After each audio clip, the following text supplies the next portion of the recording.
شكرا للمحاضر الكريم على هذه المحاضرة القيمة والتي كانت غنية بالفيتامينات والبروتينات. من خلال هذه المحاضرة بين ما هو علمي وأكاديمي وبين ما هو ميداني. حاول الربط بين التغذية والكفاءة والإنجاز الرياضي لدى الرياضيين. قلما تلقاو أخصائيين ودكاترة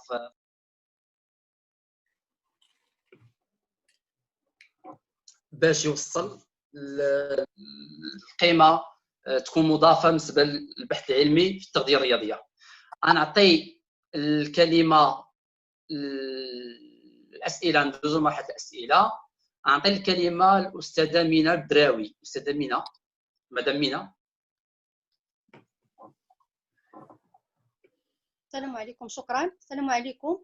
مينا بدراوي من مدينة الحاجب. شكرا دكتور لطفي الصغاري. Ma question est la suivante. Est-ce que la prise de la caféine a un effet sur le rendement dans la séance d'entraînement des badistes? Deuxième question. Comment remédier au stress pré-compétitif par l'alimentation qu'à badminton? Et merci. شكرا أستاذة أمينة. الدرقاوي محمد. Donc,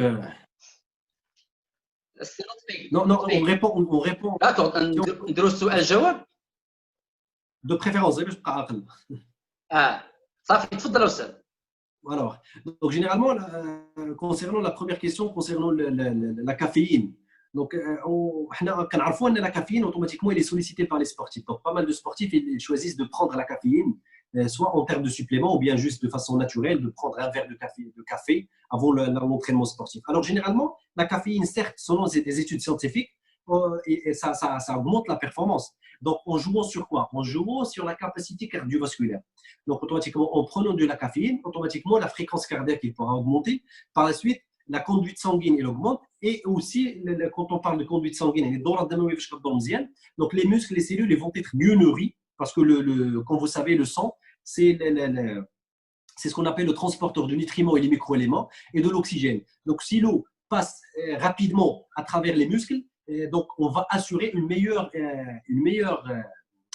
alimentation pour les muscles et par la suite un meilleur rendement au niveau de l'activité physique. Ça, c'est pour les bienfaits. Donc ça augmente la performance. Mais il va augmenter la performance. Donc il va augmenter la performance quand? Il va augmenter la performance quand l'athlète n'est pas habitué à la prise de la caféine. Parce que le corps, automatiquement, pour qu'il réagisse face à une substance donnée pour augmenter sa performance, ou bien augmenter une qualité physique, ou bien une qualité respiratoire, etc., ça doit être une substance nouvelle au corps. Il ne doit être pas habitué. De un. De deux, pour tester, il faut tester la dose qui va aider l'athlète à mieux faire l'activité physique. C'est-à-dire, il ne faut pas venir et imposer à un athlète qui n'a jamais pris de la caféine pendant sa carrière ou bien pendant ses entraînements, et on va lui donner par exemple une tasse de café juste avant la compétition parce que sûrement ça va lui causer des problèmes gastriques énormes, ça pourra arriver à la diarrhée chronique. Donc ça, c'est en relation avec la caféine de façon naturelle, c'est-à-dire la prise d'un verre de caféine. Il y a des suppléments qui sont en relation, il y a des exemples qui sont en relation avec la prise de suppléments qui sont riches en caféine. Là, il y a certains athlètes qui font ça sans l'avis des nutritionnistes, sans l'avis des entraîneurs, bien des préparateurs physiques. Donc, ils commencent à prendre des suppléments à base de caféine en pensant que ça va augmenter la performance tout au long de la préparation ou bien tout au long du programme d'entraînement. Ça, généralement, ça cause un problème inverse parce que dû au stress, il y aura un problème de sommeil. Ou quand on consomme de la caféine pour une période donnée, pour une période vraiment pour une période par exemple d'une semaine, pré-compétition d'une semaine, ça pourra aider l'athlète ou bien causer à l'athlète une perturbation du sommeil. Donc il va perdre le sommeil, etc. Ceci, ça va avoir des percussions sur sa performance lors de la compétition. Donc ça, c'est pour la caféine. Pour la deuxième question, comment gérer le stress pré-compétitif? Alors ça, c'est une très bonne question. Pourquoi? Parce que le stress, il est toujours là. Quand on parle du stress, le stress, c'est pas quelque chose d'abstrait. Donc le stress, il se traduit au niveau du corps par la libération d'hormones. Je partage avec vous mon expérience avec certains athlètes. j'ai fait le suivi pour 3 mois d'un athlète de haut niveau. Automatiquement, la veille de la compétition, sans aucun problème. Donc, la veille de la compétition, on a fait le repas de recharge. L'alimentation, elle est extrêmement bien préparée. Le lendemain, juste avant la compétition, il a commencé à me dire docteur, je me sens faible, je me sens faible. Je me suis dit pourquoi? Est-ce que c'est l'hypoglycémie réactionnaire? Parce que j'ai trouvé non. Donc, je me suis posé la question que peut-être à cause du stress, il a consommé une grande partie de son énergie. Comme j'ai dit, parce que le cerveau, en cas de repos, il dépense 20% de l'énergie globale du corps. Alors, en cas de stress, donc les motoneurones ou bien les neurones au niveau du cerveau, ils vont travailler encore plus, de façon plus dure, ce qui va augmenter les dépenses énergétiques. Donc, les réserves qu'on a remplies pour les dépenser dans les entraînements, on les a consommées, ou bien on a consommé une partie avant la compétition. C'est pour cette raison. Pour régler le problème du stress, le stress, généralement, le stress, ça se gère tout au long de la préparation. Donc, par l'intermédiaire du préparateur mental. Mais la nutrition, il a un impact direct. Donc, pour minimiser la libération des hormones de stress, l'alimentation pourra nous aider pour augmenter la libération des hormones de joie, comme la sérotonine, comme la mélatonine, l'hormone d'Yennas. Donc, ces deux hormones-là, ils sont couplés par l'alimentation, par le fait d'ingérer des substances qui sont plus ou moins sucré. Par exemple, le chocolat noir, les marres. Donc, le chocolat noir, automatiquement, il a un effet plus ou moins immédiat. Si on le prend à estomac vide, il va augmenter, il va exciter les glandes pour sécréter la sérotonine. Une fois la sérotonine est sécrétée, ceci il va être comblé avec la sécrétion de la mélatonine. Ou la mélatonine, c'est l'hormone d'Yennas. Et là, quand tu فرحان ومرتاح, يعني راك يخرج من موراه الميلاتونين وكتنعس à l'aise. Donc, on pourra prendre par exemple la veille de l'entraînement, ou bien la veille de la compétition, soit du chocolat noir, on peut prendre du lait au chocolat si la personne ne souffre pas d'intolérance au lactose par exemple, ou bien tout simplement, si l'athlète il suit un programme alimentaire très adéquat et très strict, on pourra lui permettre un gâteau, pourquoi pas. Donc un gâteau fait maison à base de sucre, etc., quelque chose qui est mangé, comme ça, parce que l'alimentation, il te donne plus de plaisir et pourra diminuer le stress. Donc je crois que je t'ai répondu. S'il y a d'autres questions, je suis là. داكوغ أعطي الكلمة للسيد رئيس الجامعة لأنه أيضا يريد أن يتدخل ويسأل السيد المحاضر. السيد الرئيس. شكرا سي رضا. هو peut-être عندي des questions, mais avant tout ça, je voudrais remercier M. Lotfi pour son intervention aujourd'hui avec nous, pour son degré de qualité de cette intervention vraiment était très, très enrichissante en termes scientifiques et pas théoriques qu'on trouve tout le temps sur les interventions. Mais vraiment aujourd'hui, à la place des membres de la fédération, je remercie M. Lotfi infiniment. J'ai des recommandations, j'ai des trucs à vous dire, M. Reda, et le comité d'organisation, c'est que, comme vous voyez, il y a trop de gens qui veulent questionner M. Lotfi parce qu'il y a, tu vois. Mais là, je veux bien si vous essayez de donner la parole on va dire, par secteur, c'est-à-dire celui qui représente la presse sportive. N'essayez pas de fournir un effort comme ça pour chercher, parce qu'il y a des gens avec nous qui représentent la médecine, qui représentent la MGS. Il y a des gens de différents domaines comme ça pour qu'on puisse vraiment atteindre d'autres questions qui ne seront pas dans le même domaine et dans le même secteur. Alors pour moi, M. Lotfi aujourd'hui a évoqué, a attaqué plusieurs volets.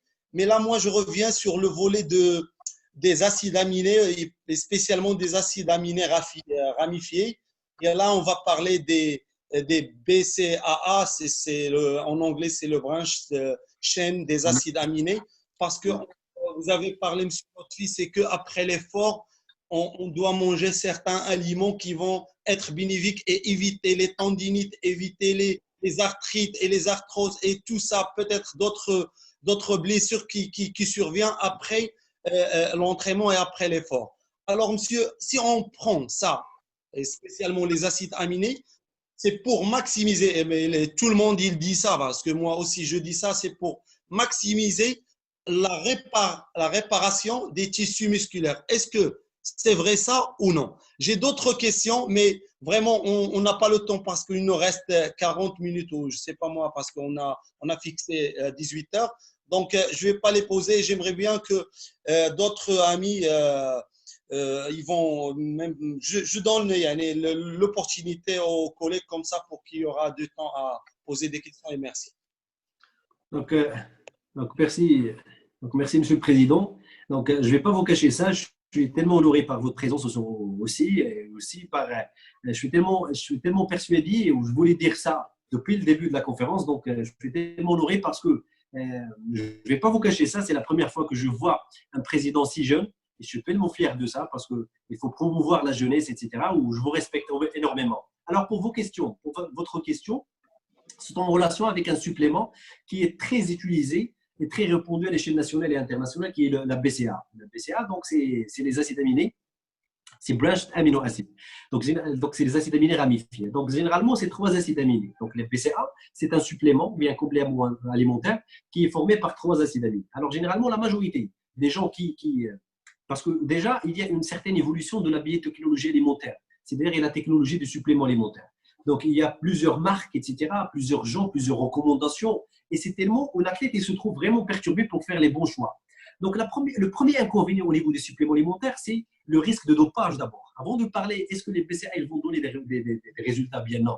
Alors, pour choisir le meilleur supplément, il faut passer à travers l'Agence mondiale antidopage. L'AMA, il a un site officiel, AMA, c'est-à-dire à l'AMA, Agence mondiale antidopage, et il propose une grille, un tableau, où il y a l'ensemble des suppléments alimentaires qui sont certifiés par l'Agence mondiale antidopage. Il certifie qu'il ne contient pas aucun anabolisant, aucun produit dopant. Donc, si l'athlète veut acheter quelque chose, il doit passer à travers le site, à travers ces choix délivrés par la main. Alors, pour la BCA, il y a des gens qui disent que, voilà, après l'entraînement, ça pourra favoriser la reconstruction musculaire que vous avez dit, Monsieur le Président. Oui, tant que c'est des acides aminés, donc ils vont entrer dans la réparation des fibres musculaires. Mais personnellement, si la personne prenne une quantité suffisante de protéines, donc pas la peine de prendre des suppléments. Mais généralement, pour un athlète, on pourra opter pour les suppléments pour des résultats beaucoup plus satisfaisants. Alors, au lieu d'aller choisir les BCA, on pourra choisir un supplément d'acides aminés complets, des 20 acides aminés. Parce que les acides aminés, on a 2 types. On a des acides aminés essentiels et les acides aminés qui ne sont pas essentiels. Les acides aminés qui ne sont pas essentiels, ce sont les 10 acides aminés que le corps arrive à produire. Les acides aminés essentiels, c'est les acides aminés qu'on doit ramener par l'alimentation. Alors, quand on parle d'un athlète de haut niveau, peut-être l'alimentation il est un peu perturbée, surtout s'il suit un régime strict sans l'intervention d'un nutritionniste. Alors, pour combler le problème de la prise alimentaire, il pourra prendre un supplément. Alors, au lieu de prendre un supplément qui contient juste 3 acides aminés, il pourra prendre un supplément qui contient l'ensemble des acides aminés, parce que peut-être il aura un manque au niveau des acides aminés. Parce que plusieurs acides aminés ils vont être plus nécessaires pour réparer les tissus endommagés, ou bien ce qu'on appelle aussi les micro-traumatismes musculaires. Deuxième, la dernière chose que je compte rajouter, il y a pas mal de gens qui incitent, ou bien qui proposent aux athlètes de prendre les BCA ou bien les acides aminés au cours de l'entraînement, et au cours de la séance. Comme ça, il va favoriser la régénération au cours de la séance. Mais généralement, je suis pas d'accord. Pourquoi je ne suis pas d'accord? Parce que généralement, si on prend les acides aminés ou bien la BCA au cours de l'entraînement, donc la digestion des BCA ou des acides aminés elle est tellement rapide. Pourquoi? Parce que c'est des molécules qui sont déjà dégradées. Donc la digestion elle est rapide. Donc ils vont passer à travers l'intestin et l'absorption intestinale de façon rapide au niveau du sang. Donc le corps, qu'est-ce qu'il va faire? En cas d'effort prolongé, le corps il va utiliser, en cas de déplétion des réserves énergétiques, le corps il va trouver des acides aminés qui sont libres au niveau du sang.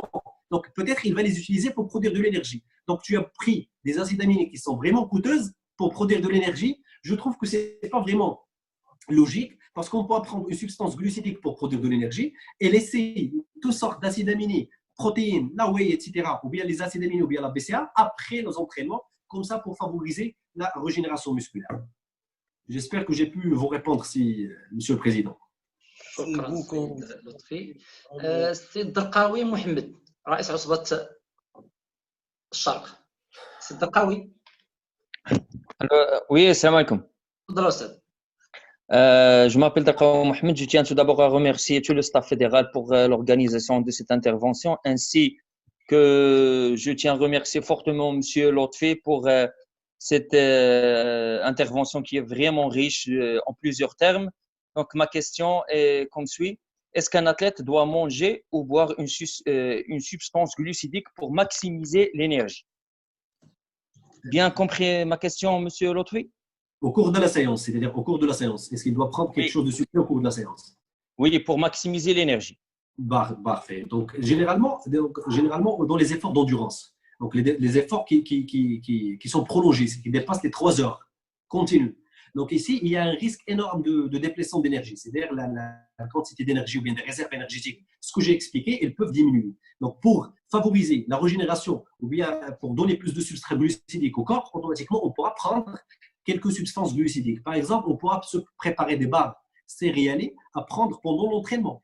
Enfin, comme le cas du cyclisme. Les gens qui font les cyclistes, automatiquement, ils mangent soit des barres céréaliers pour régénérer la quantité de glycogène au niveau du corps, ou bien des gels.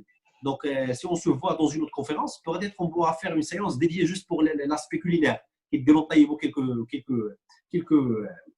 quelques aliments pour les ramener avec nous pendant les entraînements, ou bien tout simplement, ils ramènent ce qu'on appelle des boissons énergétiques. Les boissons énergétiques, il y a plusieurs types de boissons énergétiques. Moi, personnellement, je n'utilise pas les boissons énergétiques industrialisées parce que je ne connais pas vraiment la composition, mais généralement, on pourra construire certaines boissons énergétiques à la maison, une petite quantité d'eau. On peut rajouter une cuillère au fructose et un peu de citron, par exemple, une petite quantité de sel. Comme ça, on mélange. Ça, c'est une boisson isotonique qui pourra maximiser les réserves énergétiques. Ça, c'est pour un effort qui dépasse les 3 heures. Mais quand on parle, par exemple, dans le cas du badminton, donc la séance, ça pourra arriver à 1 heure, c'est-à-dire pendant la compétition. Et corrigez-moi si je commets une erreur. Donc, la compétition, bien, la compétition pourra durer 1 heure. Donc, pour 1 heure, bien 1 heure et demie ou bien 2 heures, pas la peine que l'athlète prend des substances qui sont sucrées. Il suffit de bien s'hydrater. Pourquoi? Parce que si on prend, surtout pour les sports à onde de choc, les sports où il y a une certaine activité de saut, etc., comme le cas du badminton, donc ce mouvement-là, si on arrive à manger quelque chose ou bien à boire quelque chose de sucré en plein entraînement, ça va causer un certain problème gastrique. Et par la suite, ça va gêner l'athlète. Donc, c'est pour cette raison, si l'effort, donc manger ou bien boire des substances glucidiques pendant l'effort dépend de la durée de l'effort. Si l'effort dépasse les 3 heures, oui, on commence par le fait de boire des substances énergétiques, des liquides. Après, on passe pour manger ou bien pour avaler des gels qu'on prépare ou bien qu'on achète. À la fin, si l'effort prolonge et dépasse les 3 heures, comme le cas du marathon, etc., on mange des barres céréaliers comme ça pour garder un petit peu l'énergie. Alors, si l'énergie ou bien si la séance est inférieure à 2 heures, donc pas la peine de boire une substance énergétique ou bien de manger quelque chose de glucidique. Il suffit juste de bien s'hydrater. السلام عليكم. عليكم السلام. اولا كنشكروا الجميع على هذه المبادره اللي جات لنا السي لطفي صغار. صراحه هذه المحاضره تقلب عليها بالفلوس وما تلقاهاش صراحه. وكنشكروا السي لطفي صغار مره ثانيه. السؤال ديالي هو على الشكل التالي: Pouvez-vous nous expliquer l'influence de la nutrition sur la concentration de l'athlète de haut niveau? Merci beaucoup. شكرا سي ايوب. Donc merci Céline pour ta question. Donc l'effet de la nutrition sur la concentration, c'est ça. Donc comment rester concentré? Alors généralement, quand on parle de concentration, on parle de vigilance. Donc pour que l'athlète reste concentré, il y a une certaine préparation mentale. Donc à part la nutrition. Donc si l'alimentation elle est tellement équilibrée, donc pour garder la concentration et la vigilance, comme j'ai expliqué pendant la conférence, donc il faut éviter toutes sortes il faut éviter toutes sortes de problèmes liés à la digestion. C'est-à-dire, si je donne par exemple quelque chose à l'athlète juste avant la compétition, ou bien juste avant les entraînements, et je lui cause un petit problème, ou bien un petit malaise gastrique, ceci, il va nuire à sa concentration. C'est pour cette raison, il faut éviter toutes sortes d'alimentation qui n'est pas vraiment adaptée à son programme alimentaire, juste avant la compétition. Aussi, il faut bien respecter le dernier délai de la prise alimentaire, c'est-à-dire, il ne faut pas manger 30 minutes avant, ou bien 1 heure avant, quelque chose qui nécessite une digestion vraiment très lente. Par exemple, je vais prendre du céréal 30 minutes avant la compétition. Donc, sûrement, tu cherches à développer des problèmes et par la suite, ça va nuire à ta concentration. Ça, c'est le problème lié à la nutrition. Il y a un autre problème lié au sommeil. Donc, si on dort, si l'athlète n'a pas une bonne qualité de sommeil ou bien un nombre suffisant de sommeil, automatiquement, il ne va pas être vigilant parce que le système nerveux ne va pas travailler de façon optimale et par la suite, automatiquement, il ne va pas rester concentré. Alors, la notion de la concentration, c'est tellement vaste parce que ça touche plusieurs aspects. On doit faire appel au nutritionniste pour évaluer son programme alimentaire, ses aliments pour augmenter la concentration, et aussi on fera appel aux spécialistes de développement mental et de suivi mental. Alors, il y a quelque chose, voilà, il y a quelque chose à faire pour augmenter un petit peu la concentration, comme la caféine, comme a dit la dame. Donc, la caféine augmente la vigilance. Mais la caféine a des doses. Donc, généralement, il ne faut pas dépasser les doses. Et aussi, l'athlète, il doit être plus ou moins habitué à la prise de la caféine. Donc, généralement, la caféine, il pourra jouer sur la vigilance et la concentration sans pouvoir excès, parce que même la caféine, il pourra avoir un effet inverse sur la digestion, etc., et sur l'absorption des aliments déjà digérés. Par la suite, ça va lui gêner et causer un vrai problème au niveau de sa concentration. Très bien. Si Saïd Diane. السلام عليكم. عليكم السلام أستاذ، تفضل. مشكور الجميع على هذه المحاضرة القيمة، مشكور السي لطفي على المعلومات القيمة اللي عطيتنا حتى تبارك الله عليك، واشركم مبروك كلكم إن شاء الله. السي لطفي عندي لك واحد لا كيسيون بارابور à la sueur. Vous avez dit que les athlètes ولا كاع الناس اللي كيديروا l'entraînement on dégage de la sueur اللي كنديجاجيو معها sodium, le fer, zinc, etc. D'accord. كاينين des personnes qui n'arrivent pas à dégager avec la sueur. واش c'est dangereux pour leur santé ولا لا؟ هذه la question et merci beaucoup. Alors, merci coach pour la question. Donc, généralement, il y a deux types de catégories de personnes. Il y a des gens qui dépensent de la sueur rapidement. Donc, généralement, c'est en relation avec l'activité, etc., avec le métabolisme. Il y a des gens dont la dépense en sueur, elle est tellement minime. Donc, ça, c'est en relation avec sa génétique. Mais généralement, tant que c'est en relation avec sa génétique, ça ne cause aucun problème. Pour moi, personnellement, je ne trouve pas aucun problème. Donc, il y a des gens dont la dépense en termes de sueur, c'est-à-dire la sudation, elle est vraiment très concentrée chez eux. Donc, pour quelqu'un qui ne perd pas assez d'eau, donc plus ou moins, c'est quelque chose de bénéfique. Surtout quand on s'entraîne dans les climats avec une température vraiment très élevée. Donc, par la suite, comme s'il évite le fait de tomber dans ce qu'on a appelé aussi au niveau de la conférence, les carences alimentaires. Alors, généralement, ça ne cause aucun problème, mais généralement, là, il perd une quantité de la sueur. C'est juste que la quantité n'est pas vraiment équivalente à quelqu'un d'autre. C'est en relation avec les pores, c'est en relation avec la peau, c'est en relation avec la quantité de graisse, etc. Donc, il y a pas mal de choses qui pourraient gêner la sudation chez la personne. Mais généralement, est-ce que ça a un impact direct sur la performance ou bien ça a un impact direct sur la santé? Il n'y a pas d'article scientifique qui est publié dans ce sens-là pour dire oui, pour trancher.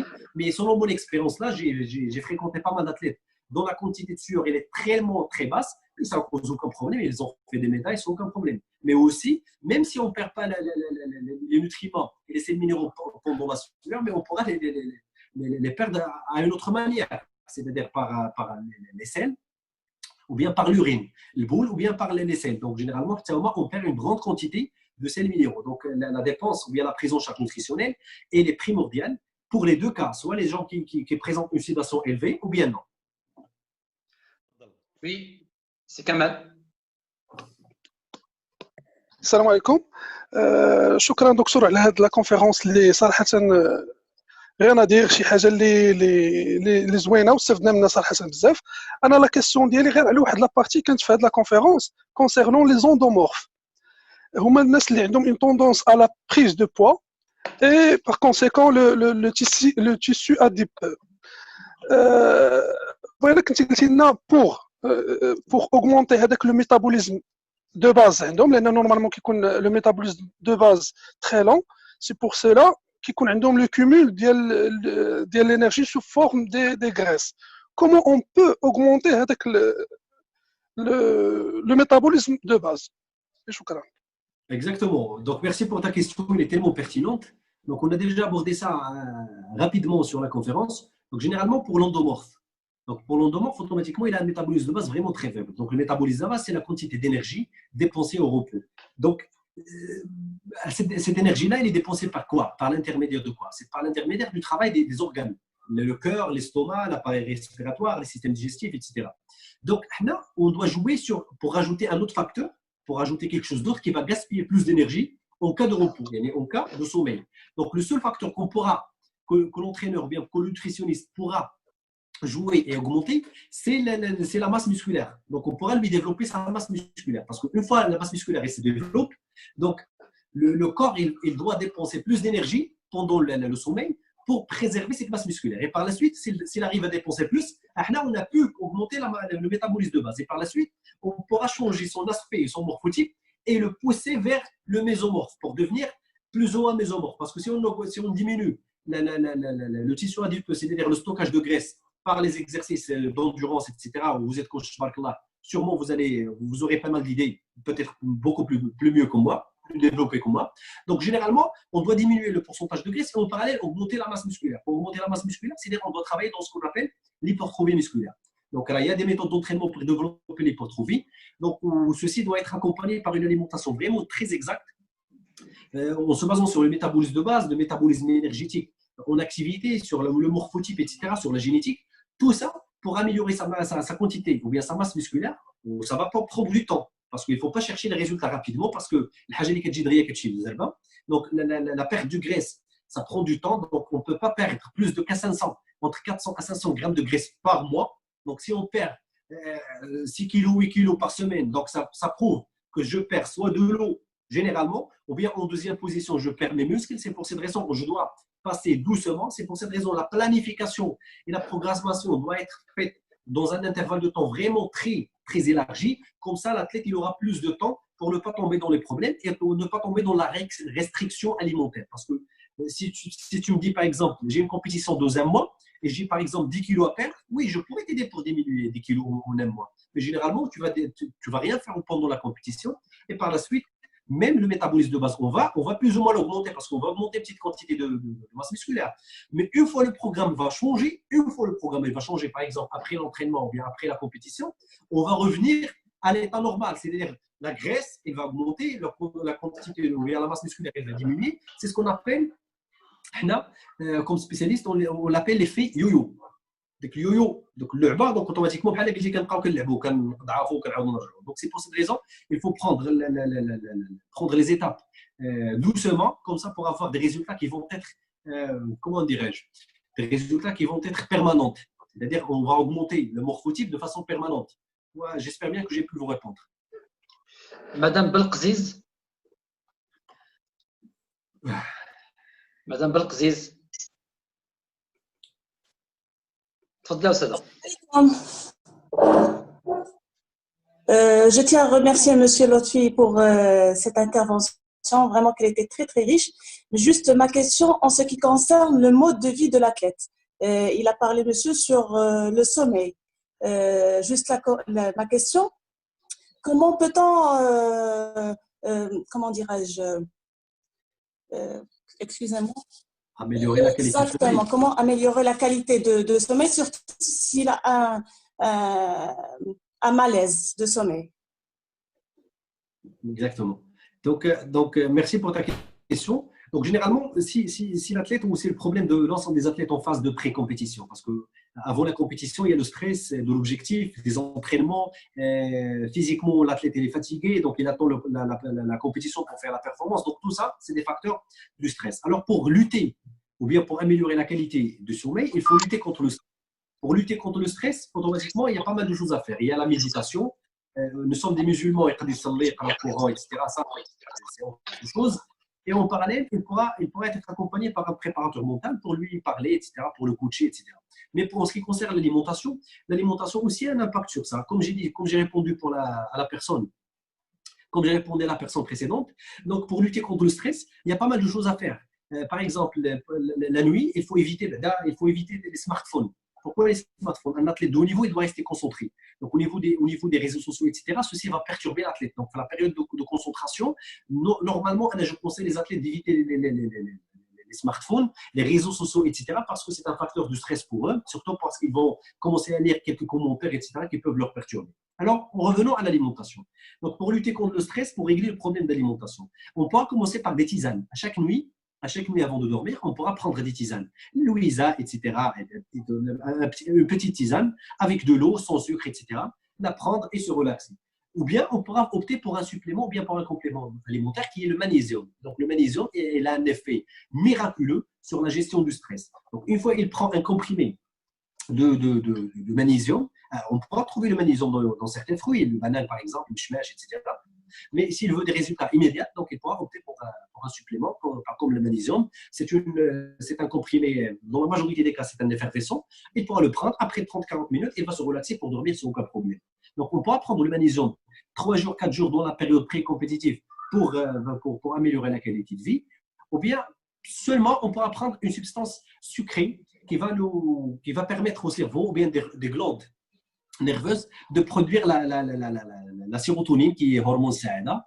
Aussi, la sérotonine, la sérotonine, quand il va être sécrété, il va stimuler une autre glande pour sécréter une autre hormone qu'on appelle la mélatonine, qu'on appelle aussi l'hormone du sommeil. Donc, si on arrive à pousser le corps à sécréter ces deux hormones-là, automatiquement, l'athlète pourra bien dormir. Donc, le chocolat noir aussi, il a un effet vraiment très miraculeux dans la gestion du stress. Il ne faut pas juste en abuser parce que quand on parle de compétition, on parle de gestion de poids, on parle d'alimentation équilibrée. Donc, un petit morceau de 20 grammes ou bien de 50 grammes, donc ça ne nuit pas donc, pendant la nuit pour se faire plaisir, etc. سي عزيز اخوان صراحه اليوم لنا الشرف السي عزيز سي رضا راه تنتمي ربما للجامعه ماشي مشكل ديباسي تعطي الاخوان اللي الضيوف ديالنا غادي شويه ماشي مشكل نديروا على السي عزيز دونك كما احنا اليوم لنا الشرف ان يكونوا معنا اساتذه تيمثلوا الصحافه الرياضيه تيمثلوا الطب الرياضي تيمثلوا الاعداد البدني الاعداد النفسي الحمد لله هادو كلهم دي بارتي اللي تيدخلوا في اعداد واحد الرياضي من المستوى العالي وهذا هو الهدف ديالنا كان هو اننا يكونوا معنا ناس اللي غنتبادلوا ونتشاركوا المعلومه فاليوم الحمد لله السي الميكرو عافاك السيد الرئيس الميكرو الناس ديال لاغيجي عافاكم الميكرو السيد الرئيس انا خديت ماشي مشكل دونك كما قلت معنا ناس اللي تيمثلوا مجموعه من القطاعات نعطيهم اليوم الفرصه هما يتكلموا الناس ربما اللي باش الناس هما يتكلموا ونستافدوا من السي لطفي بزاف ونديروا في بالنا بانه ما بقاش الوقت بزاف يحاولوا يطرحوا لي كيسيون ديالهم غير في واحد شويه ديال الوقت باش نحاولوا نستافدوا كاملين ونعطيو السي لطفي الكلمه بانه يجاوب على الاسئله كاملين ناخذوا واحد جوج ديال المتدخلين ونختموا باش نخليو السي لطفي حتى هو يرتاح شويه غير باش الناس شوف ما يتقلقوش غنتعطي السي ياسين بالقاسم هكا بالترتيب الاخوان غير هما يكونوا السي يحيى متصدق الاخوان كامل سي يونس عطيهم باش هذه فرصه ما غتعاودش بوتيت ابخي موا ولا دو موا تقدر تعاود دونك عطيهم ولي سي رئيس جي بتيت بروبوزيسيون حتى الا بقاو دي كيسيون ماشي مشكل نقدر نجاوب عليهم من بعد داكوغ لطفي راه لا غيجي راه تتقيد لي كيسيون في لي كومونتير هي ترو دو كيسيون حنا عارفين ما نقدروش ولكن الناس اللي تيتعطاهم لي كيسيون غير الناس اللي دايرين المال لوفي دونك لا غيجي يمكن لا تعطي غير الناس ما تقدرش تعطي حتى لي كيسيون اللي كاين في الكومونتير Ça marche. تفضل السي وي السي بالقاسمي بن قاسم ياسين سي بن قاسم ياسين مسيو ياسين بن قاسم serait tout direct. Monsieur Lotfi, comment débarrasser de déchets métaboliques? C'est ma première question. Et la deuxième question, les troubles du sommeil, leur impact sur la consommation des matières grasses et sucrées.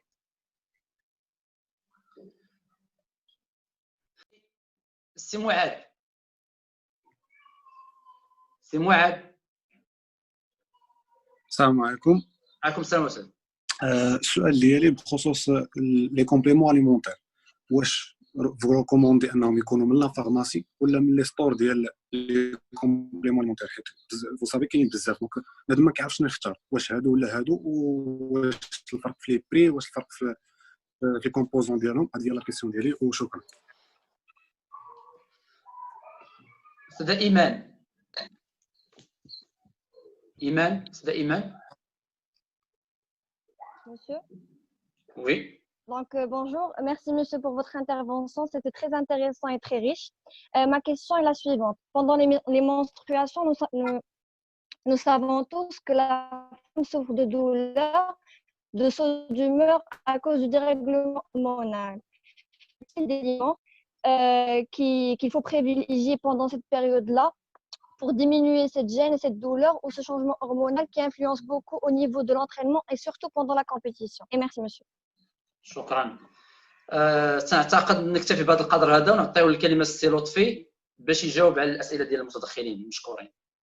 Donc, merci pour vos questions. Donc, c'était tellement pertinent. Donc, on va commencer par le fait de déchets métaboliques. La question est tellement pertinente, elle est tellement intéressante parce que fallait en revenir parce que c'est l'objectif de la conférence, ou bien c'est le point le plus important de la conférence. Alors, plus on produit de l'énergie, plus on produit de déchets. Donc, plus on s'entraîne, plus on produit de l'énergie, plus on produit de déchets. Donc, le corps, automatiquement, il va être accumulé par les déchets. Donc, le corps, qu'est-ce qu'il doit faire? Il doit s'en débarrasser. Donc, on doit aider le corps à s'en débarrasser de ces déchets-là. Donc, l'accumulation des déchets, il va donner ce qu'on appelle le stress oxydant ou bien le stress oxydatif.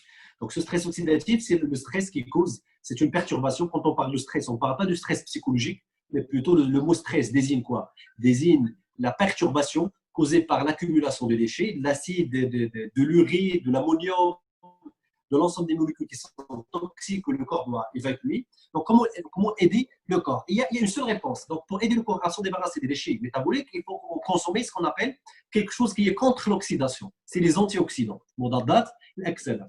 Alors, où on trouve les antioxydants? Les antioxydants, on les trouve dans la majorité des fruits et généralement dans les fruits rouges. Les fruits ou les légumes qui ont une couleur rouge. Donc, ils sont rouges et ils sont riches en antioxydants qui vont lutter contre ce qu'on appelle le stress oxydant et par la suite, ils vont prolonger la durée de vie de l'athlète. Quand on parle de durée de vie, on parle de durée de vie sportive, c'est-à-dire la carrière du sportif, parce qu'elle va rester en bonne santé de longues périodes. Alors, soit on pourra prendre, par exemple, le Robman, il est riche en antioxydants, le Barba, il est riche en antioxydants, donc tout ça, il est riche en antioxydants. Soit on pourra les prendre de façon naturelle, ou bien il y a des suppléments qui se vendent au niveau de la pharmacie, qui contiennent des antioxydants, un supplément d'antioxydants qui pourra aider les personnes à s'en débarrasser contre le stress oxydant. Il y a une vitamine qui a un pouvoir énorme d'antioxydants, c'est la vitamine C. Donc, il faut consommer les aliments qui sont riches en vitamine C, comme l'orange, le fla, etc. Donc, tout ça, c'est riche en vitamine C. Ou bien tout simplement prendre un supplément de vitamine C qui va lutter contre ce stress oxydant. Donc, voilà, c'est pour la première réponse. Première question, pardon. Deuxième question de la même personne, je n'ai pas bien compris comment ça le problème de sommeil et la prise d'aliments sucrés et gras, je n'ai pas compris. Donc, ce que je demande, ce que j'explique, d'après ce que j'ai compris, il y a la prise de suppléments, ou bien la prise d'aliments sucrés en cas de stress aide à améliorer la qualité de sommeil. Pourquoi? Parce que si on mange quelque chose de sucré, on se fait plaisir. L'augmentation de sucre au niveau du sang permet une bonne alimentation au cerveau. Il ne faut pas en abuser pour ne pas tomber dans l'hypoglycémie réactionnelle. Donc, le cerveau, il va consommer ces glucides-là pour produire certaines hormones qui vont lutter contre le stress et par la suite avoir le bon sommeil. Alors, pour les compléments alimentaires, il y a quelqu'un qui m'a posé la question pour les compléments alimentaires. Donc, les compléments alimentaires, est-ce qu'on on doit les acheter chez les pharmacies ou bien chez les stores, les shops qui vendent les suppléments alimentaires? Donc, si vous avez entendu parler de ce que j'ai dit au niveau de la conférence, donc, avant de choisir un supplément, il faut prendre l'avis d'un médecin, l'avis d'un nutritionniste, d'un préparateur physique s'il a quelques notions de base en ce qui concerne l'alimentation des sportifs, mais généralement, il faut se limiter aux médecins de sport et nutritionnistes.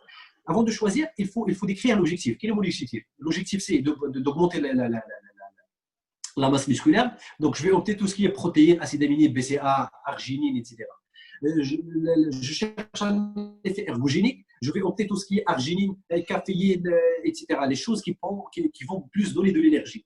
Mais généralement, avant de choisir un supplément, quel supplément je dois choisir? Je dois passer au site de l'AMA, c'est-à-dire le site officiel de l'Agence mondiale antidopage. Vous allez trouver que chaque année, ils font la mise à jour de l'ensemble des produits suppléments alimentaires, des compléments alimentaires, automatiquement en vous disant la composition et si le supplément ou bien le complément il est certifié selon l'AMA ou bien non. Donc avant de choisir le supplément, surtout si tu fais toujours la compétition, il faut éviter le problème de tomber dans le risque de produits dopants parce que les athlètes